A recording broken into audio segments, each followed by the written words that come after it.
Hi, welcome back to trending சமையல். இன்று நம்ம வீட்டிலே எல்லாரும் ரொம்ப ருசித்து சாப்பிட்ற ஒரு ஸ்பெஷல் டிஷ் தாங்க பண்ண போகிறோம். அதுதான் சூப்பராக இருக்கும் முள்ளங்கி சாம்பார். அதோட சுட சுட வெள்ளை சாதங்க. இது லஞ்சுக்கும் டின்னருக்கும் பர்ஃபெக்டாக இருக்கும். வீட்டிலே ரொம்ப சிம்பிளாக செய்யலாம். ருசியும் ஹெல்த்திக்கும் நான் கேரண்டிங்க. அப்படின்னா வாங்க இன்றைக்கி நம்ம முள்ளங்கி சாம்பார் வித் ஒயிட் ரைஸ் ரெசிபியை பார்க்கலாம்.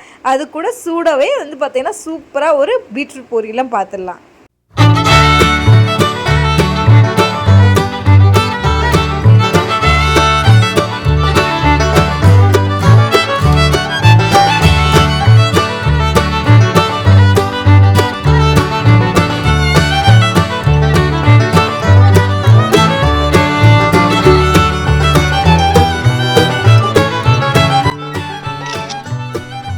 எளிமையான முறையில் உடம்புக்கு குளிர்ச்சி தர இப்போ ஒரு சூப்பரான ஒரு முள்ளங்கி சாம்பார் செய்ய ஆரம்பிச்சிடலாங்க.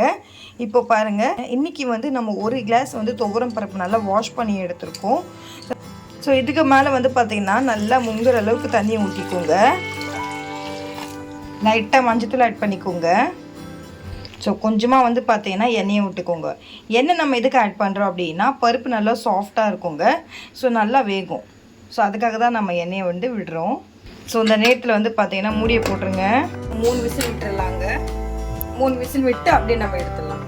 3 விசில் ஆயிடுச்சு. இப்போ நம்ம இதை எடுத்து நல்லா மசிஞ்சிடலாங்க. மசிஞ்சிட்டு அடுத்து நம்ம ஸ்ட்ரெயிட்டாக முள்ளங்கி சாம்பார் செய்ய போயிடலாம். இப்போ ஒரு அகலமான பாத்திரத்தை வைக்கோங்க. தேவையான அளவுக்கு நீங்கள் எண்ணெயை ஊற்றிக்கோங்க. பார்த்தீங்கன்னா எண்ணெய் சூடானதுமே நம்ம ஒரு 4 காஞ்ச மிளகாய் நம்ம ஆட் பண்ணிக்கலாங்க. கடுகு ஆட் பண்ணிக்கலாம். கடுகு பொரிஞ்சிச்சிங்க. அடுத்து நம்ம கறி லீவ்ஸ் ஆட் பண்ணிட்டோம். சின்ன வெங்காயம் கைப்பிடி ஆட் பண்ணிக்கலாங்க. இப்போ நல்லா இப்படி வதவிட்டே இருங்க. பொன்னிறமாக அந்த சின்ன வெங்காயம் நல்லா கலர் சேஞ்ச் ஆகிற வரைக்கும் இப்படி வதவிட்டே இருங்க. இப்போ பாருங்கள், வெங்காயம் நல்லா பொன்னிறமாக வறுப்பட்டுச்சிங்க. தனி மிளகாய்த்தூள் ஆட் பண்ணிக்கலாங்க. உங்கள் காரத்துக்கு ஏற்பேன். இந்த நேரத்தில் நம்ம கட் பண்ணி வச்ச பொடி நறுக்கின தக்காளி 3 ஆட் பண்ணிக்கலாங்க.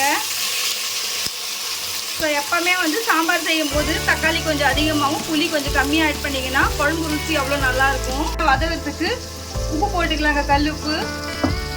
இப்போ தக்காளி வெங்காயம் நல்லா வதக்கிடுச்சுங்க.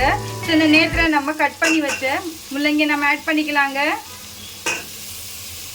முள்ளங்கி பார்த்தீங்கன்னா அவ்வளோ உடம்புக்கு குளிர்ச்சிங்க, அவ்வளோ நல்லா இருக்குங்க. ஸோ இந்த மாதிரி மெத்தடில் கண்டிப்பாக செஞ்சு பாருங்கள். கண்டிப்பாக உங்களுக்கு யூஸ்ஃபுல்லாக இருக்கும். பருப்பு மசிச்சு வச்சுருந்தோம், அதை ஆட் பண்ணிக்கலாங்க. இப்போ பாருங்கள், நல்லா வேகுதுங்க. நல்லா அப்படியே கொதிக்கணும். இது முள்ளங்கிலாம் நம்ம ஆட் பண்ணிவிட்டு, ஸோ சப்போஸ் உங்ககிட்ட வீட்டில் ஏதாவது கத்திரிக்காய் இல்லை முருங்கைக்காய் இருக்குன்னா நீங்கள் தேவை இருந்தால் போட்டுக்கோங்க, இல்லைன்னா அவாய்ட் பண்ணிடலாம். ஸோ என்கிட்ட கத்திரிக்காய் இருந்துச்சு. ஸோ ஒரு 3 கத்திரிக்காய் கொஞ்சம் கூடுதலாக ஆட் பண்ணியிருக்கேன். ஏன்னா பிள்ளைகள் அதிகமாக கத்திரிக்காய் விரும்புவாங்க. ஸோ அதனால் உங்களுக்கு இருந்தால் போட்டுக்கோங்க, இல்லைன்னா அவாய்ட் பண்ணிடலாம். இப்போ நல்லா இது கொதிக்கிட்டோம். ஸோ இப்போ நம்ம இந்த நேரத்தில் ஆட் பண்ண போகிறது பெருங்காயத்தூளுங்க. பெருங்காயத்தூளை நம்ம ஆட் பண்ணியாச்சு. ஸோ உங்களுக்கு தேவையான அளவுக்கு நீங்கள் உங்கள் காரத்துக்கு ஏற்ப நீங்கள் மிளகாய்த்தூள் ஆட் பண்ணிக்கோங்க. ஸோ நான் இதில் ஆல்ரெடி ஆட் பண்ணிட்டேங்க. சூப்பரான அருமையான ஒரு முள்ளங்கி சாம்பாருங்க. ஸோ இந்த நேரத்தில் பார்த்தீங்கன்னா நான் எலுமிச்சை சைஸ் அளவுக்கு ஒரு புளி எடுத்து கரைச்சி வச்சுருக்கேன். அதை நம்ம வடிகட்டி ஊற்றிக்கலாங்க. இப்போ நல்லா இது கொதிக்க விடுங்க. நல்லா கொதிக்கணும். காயெல்லாம் நல்லா வேகணுங்க. ரொம்ப நல்லா கொதிச்சிருச்சுங்க. ஸோ இந்த நேரத்தில் நம்ம மேலே சூப்பராக கொரியண்டர் லீவ்ஸ் நம்ம ஆட் பண்ணிக்கலாங்க. இப்போ சூப்பரான பார்த்தீங்கன்னா என்னுடைய ஸ்டைலில் அருமையான ஒரு முள்ளங்கி சாம்பார் ரெடி ஆயிடுச்சு. இப்போ வாங்க நம்ம சர்வ் பண்ணிடலாம். சுட சுட சாதங்க. இப்போ பாருங்க, சூப்பரான ஒரு முள்ளங்கி சாம்பார் ரெடி ஆயிருக்கு. சூடான சாதம், ஒரு டிராப்பு அது மேலே நெய் போட்டால் நம்ம வீட்டிலே ஹோட்டல் ஸ்டைல் சாம்பார் கிடைக்கும். பாருங்க, முள்ளங்கி அவ்வளோ நல்லா இருக்குது. ரொம்ப குளிர்ச்சியானதுங்க.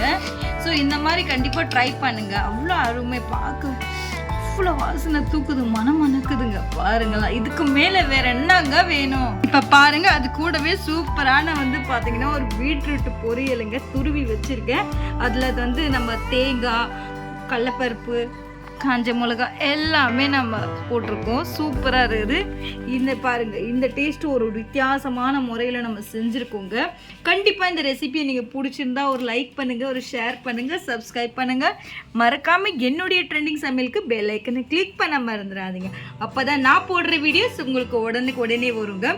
இந்த பீட்ரூட்டை கொஞ்சம் அடுப்பில் செய்யாமல் கொஞ்சம் லவ்வோடு செஞ்சீங்கன்னா நல்லா இல்லாத பொரியல் கூட அவ்வளோ சுவையாக இருக்கும், மனமாக இருக்குங்க. இந்த ரெசிபி உங்களுக்கு பிடிக்கும்னு நினைக்கிறேன். நான் எனக்கு நேற்று ஒரு வீடியோ போட்டிருந்தேன், மீன் குழம்பு வீடியோ.